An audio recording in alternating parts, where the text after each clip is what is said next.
Nouvel Eldorado pour certains, catastrophe environnementale pour d'autres. L'exploitation du gaz de schiste commence à faire débat dans la région et en France. En effet, 1% du territoire a fait l'objet de permis de recherche à des fins d'exploitation de cette nouvelle énergie. Alors le gaz de schiste, comment ça marche? Explication de Guy Chauvetot, membre de l'association Attac.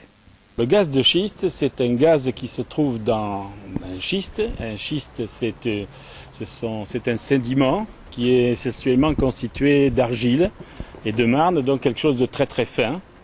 Et ce gaz qui se forme là ne peut pas en sortir. C'est-à-dire qu'il ne va pas migrer vers ce qu'on appelle des réservoirs pour le pétrole ou le gaz conventionnel.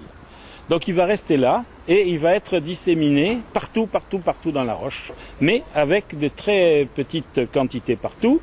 C'est disons 5 à 10% de la masse. Et donc il ne va pas pouvoir migrer loin. Donc on est obligé, si on veut récupérer ce gaz qui est disséminé partout, on a besoin de faire des trous, et en fait des trous qui vont être en gros au-delà de 1500 mètres de profondeur. Et puis après on fait tourner ces puits, on sait le faire aujourd'hui, pour qu'ils soient horizontaux. Et là, tous les 10 mètres, à chaque fois qu'on va avancer, tous les 10 mètres, on va faire une explosion pour fissurer toute la roche qui est autour. À ce moment-là, le gaz va pouvoir diffuser très lentement depuis ces fissures, dans ces fissures qui restent ouvertes parce qu'on y a mis du sable et qui vont s'acheminer vers le puits et puis finalement sortir sous l'effet de la pression du terrain qui est au-dessus, quoi. Un gaz non conventionnel et dont l'exploitation entraîne de nombreux risques pour l'environnement. Voilà la description faite par des associations comme les Amis de la Terre ou encore Attac. Parmi ces risques, la possibilité de fuite de méthane par des failles naturelles, l'utilisation de solvants chimiques dans le sol qui risquent de contaminer la nappe phréatique et bien sûr la pollution qui résulte de l'exploitation du site. Enfin, l'extraction qui demande une très grande quantité d'eau risque de poser des problèmes dans des régions comme Midi-Pyrénées. Alors, où en est-on en France? Réponse de Guy Chauvetot, membre de l'association Attac.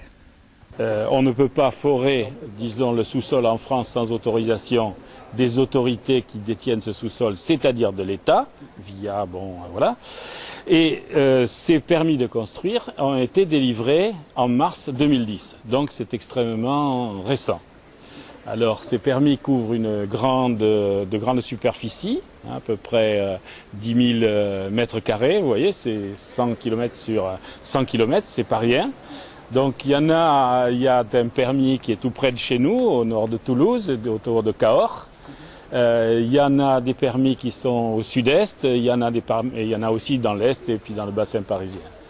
Voilà. Donc il y a beaucoup de permis de recherche. Alors ça veut dire que les gens vont commencer à faire des études, faire quelques puits, étudier mieux, disons, le sous-sol, géophysique, etc. Et dans quelques années, de l'ordre de 4 ou 5 ans, ils vont commencer l'exploitation. C'est là que ça va devenir catastrophique. Mais s'ils ont le permis, ça veut dire qu'ils pourront exploiter. Donc il y a de belles empoignades sans doute à avoir si on veut. Il faudra que les gens se mobilisent pour empêcher la destruction de toutes ces choses-là. À noter qu'actuellement, 14 permis exclusifs de recherche ont été attribués, dont un dans la région Midi-Pyrénées. Les associations réclament au plus vite un moratoire.